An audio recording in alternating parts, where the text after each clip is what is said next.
ఇవాళ అసెంబ్లీ సమావేశాలు హాట్ గా కొనసాగే అవకాశం ఉంది. ఇవాల్టి సభకు ముఖ్యమంత్రి రేవంత్ రెడ్డి హాజరు కానున్నారు. గవర్నర్ ప్రసంగానికి ధన్యవాద తీర్మానంపై సభలో చర్చ జరగనుంది.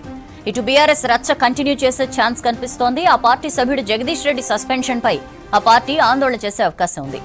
ఇటు కేసీఆర్ పై రేవంత్ రెడ్డి మార్చరీ కామెంట్స్ ను ప్రస్తావిస్తూ సభలోనే అధికార పక్షాన్ని నిలదీయాలని రెడీ అయింది గులాబీ దళం. అపోజిషన్ పార్టీకి స్ట్రాంగ్ కౌంటర్లు ఇచ్చేందుకు అధికార పక్షం ప్రిపేర్ అవుతోంది. ఇవాళ సభలో పొట్టి శ్రీరాములు విశ్వవిద్యాలయ సవరణ బిల్లును సభలో ప్రవేశపెట్టనున్నారు ముఖ్యమంత్రి రేవంత్ రెడ్డి. ఇవాళ అసెంబ్లీ సమావేశాలకు సంబంధించి ఇన్ఫర్మేషన్ తెలుసుకుందాం. శ్రీనివాస్ మనతో లైవ్ లో జాయిన్ అవుతున్నారు. Srinivas, good morning. ఇవాళ అసెంబ్లీ సమావేశాల ఎజెండా ఏంటి? సౌజన్య, ఈరోజు అసెంబ్లీలోను శాసన మండలిలో రెండో రోజు 10 గంటలకు అసెంబ్లీ స్టార్ట్ అవుతుంది. అసెంబ్లీ స్టార్ట్ కాగానే వాస్తవానికి ప్రశ్నోత్తరాలు ఉంటాయనుకున్నారు, కానీ ఈరోజు కూడా ప్రశ్నోత్తరాలను స్పీకర్ రద్దు చేశారు. కాబట్టి రెండో రోజు గవర్నర్ ప్రసంగం తీర్మానానికి సంబంధించి రెండో రోజు చర్చ ఉంటుంది. సో ఫస్ట్ అయితే అసెంబ్లీ స్టార్ట్ కాగానే ఇంకెవరైనా సభ్యులు, అధికార పార్టీ నుంచి ఎవరైనా సభ్యులు గవర్నర్ ప్రసంగం మీద చర్చలో పాల్గొంటారని స్పీకర్ అడుగుతారు. సో ఎవరైనా ఒకరు మాట్లాడేటువంటి అవకాశం ఉంది అధికార పార్టీకి సంబంధించి. ఆల్రెడీ గురువారం రోజే అంటే 13వ తారీఖునే కాంగ్రెస్ పార్టీకి సంబంధించినటువంటి సభ్యులు మాట్లాడారు. ఆ తర్వాత బీఆర్ఎస్ సభ్యులు జగదీష్ రెడ్డి మాట్లాడేటువంటి సమయంలో స్పీకర్పై చేసినటువంటి కామెంట్స్ కొంత గందరగోళం సృష్టించాయి. దాంతో జగదీష్ రెడ్డిని సస్పెండ్ చేశారు. ఆ తర్వాత గవర్నర్ ప్రసంగం చర్చలో భాగంగా అంతకుముందే కాంగ్రెస్ పార్టీకి సంబంధించినటువంటి సభ్యులు మాట్లాడారు. తర్వాత బీజేపీ, ఎంఐఎం, సిపిఐ సభ్యులు కూడా మాట్లాడారు.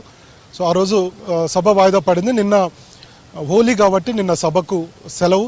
సో ఈరోజు రెండో రోజు 10 గంటలకు సభ స్టార్ట్ అవుతుంది.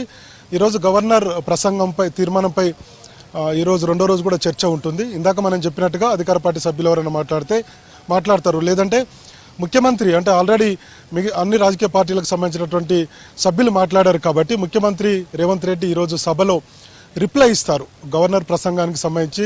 తర్వాత గవర్నర్ ప్రసంగంలో ఉన్నటువంటి అంశాలు, రాష్ట్ర అభివృద్ధికి సంబంధించినటువంటి అన్ని అంశాల మీద ముఖ్యమంత్రి రిప్లై ఇస్తారు. ఈ సందర్భంగా రిప్లై ఇచ్చేటువంటి సందర్భంలో బీఆర్ఎస్ సభ్యులు, సూర్యాపేట ఎమ్మెల్యే జగదీష్ రెడ్డి స్పీకర్పై చేసినటువంటి కామెంట్స్ కూడా సీఎం సభానాయకుడిగా ప్రస్తావించేటువంటి అవకాశాలు ఉన్నాయి. ఈ సందర్భంగా అటు బీఆర్ఎస్కు, అధికార పార్టీ సభ్యులకు కొంత వాగ్వాదం చోటు చేసుకునేటువంటి అవకాశం అయితే కనపడుతుంది. ఇంకొక వైపు ఈరోజు బీఆర్ఎస్ కూడా నిరసన ఒక ప్లాన్ చేసుకున్నట్టుగా తెలుస్తుంది. ఇంకా సభ్యులైతే రాలేదు. కాసేపట్లో ఎల్పీకి బీఆర్ఎస్ సభ్యులు చేరుకుంటారు. 10 గంటలకు సభ కాబట్టి ఇప్పుడు 9 అవుతుంది కాబట్టి మరి కాసేపట్లో బీఆర్ఎస్కి సంబంధించినటువంటి ఎమ్మెల్యే అందరూ కూడా వస్తే వాళ్ళందరూ సమావేశమై ఏం చేయాలి ఈరోజు సభలో. ఎందుకంటే మొన్న బీఆర్ఎస్ సభ్యుడు జగదీష్ రెడ్డిని సస్పెండ్ చేసిన తర్వాత బీఆర్ఎస్ రాష్ట్ర వ్యాప్తంగా నిరసన కార్యక్రమాలు చేసింది. ప్రభుత్వ దిష్టిబొమ్మలను దగ్ధం చేసింది. తర్వాత ట్యాంక్ బండ్ దగ్గర, ఎన్టీఆర్ మార్గ్లో ఉన్నటువంటి అంబేద్కర్ విగ్రహం దగ్గర కూడా అసెంబ్లీ ఆ రోజు జరుగుతుంటేనే ఇక్కడ నుంచి బీఆర్ఎస్కి సంబంధించినటువంటి ఎమ్మెల్యేలందరూ కూడా అంబేద్కర్ 125 అడుగుల విగ్రహం దగ్గరికి వెళ్ళి ఆ రోజు నిరసన వ్యక్తం చేశారు. సో ఈ రోజు కూడా అసెంబ్లీలో ఈ అంశాన్ని ప్రస్తావించాలనుకుంటుంది బీఆర్ఎస్. కాబట్టి కొంత అధికార పార్టీ సభ్యులకు, అట్లనే బీఆర్ఎస్ సభ్యులకు కొంత వాగ్వాదం చోటు చేసుకునేటువంటి అవకాశాలు ఉన్నాయి. ఇంకొక వైపు బీఆర్ఎస్ సభ్యుడు జగదీష్ రెడ్డి మాట్లాడుతున్నటువంటి సమయంలో స్పీకర్పై చేసినటువంటి కామెంట్స్ తోటి ఆయన పూర్తి స్థాయిలో మాట్లాడలేదు. మరి ఈరోజు స్పీకర్ మరోసారి బీఆర్ఎస్ సభ్యులకు అవకాశం ఇస్తారా? బీఆర్ఎస్ కూడా మరోసారి స్పీకర్ని అడుగుదాం అనుకుంటుంది. ఎందుకంటే చర్చలో బీఆర్ఎస్ సభ్యులు పాల్గొనలేదు. ఆ రోజు జరిగినటువంటి సంఘటనను గుర్తు చేస్తూ మరోసారి అవకాశం ఇవ్వాలని స్పీకర్ని కోరేటువంటి అవకాశాలు ఉన్నాయి. మరి స్పీకర్ బీఆర్ఎస్ సభ్యులకు మరోసారి మాట్లాడే అవకాశం ఇస్తారా గవర్నర్ ప్రసంగ తీర్మానం మీద అనేది చూడాల్సినటువంటి అవసరం ఉంది. ఒకవేళ స్పీకర్ అవకాశం ఇవ్వకపోతే ఖచ్చితంగా సభలో కొంత గందరగోళం సృష్టించాలి, లేదంటే ప్రభుత్వం మీద ఒత్తిడి పెంచాలి, స్పీకర్ మీద ఒత్తిడి పెంచాలని అంశం మీద ఈరోజు బీఆర్ఎస్ ఒక నిర్ణయం తీసుకునేటువంటి అవకాశం ఉంది. ఎందుకంటే సస్పెండ్ చేసిన అంశం ప్రజల్లోకి తీసుకువెళ్ళాలి, అధికార పార్టీని ఇరుకాటంలో పెట్టాలన్నటువంటి ఆలోచనతో బీఆర్ఎస్ ఉంది. కానీ దీనికంటే ముందే మొన్న సభలో మాట్లాడినప్పుడు మంత్రులు ఉత్తమ్ కుమార్ రెడ్డి కూడా ఈ అంశాన్ని ప్రస్తావించారు.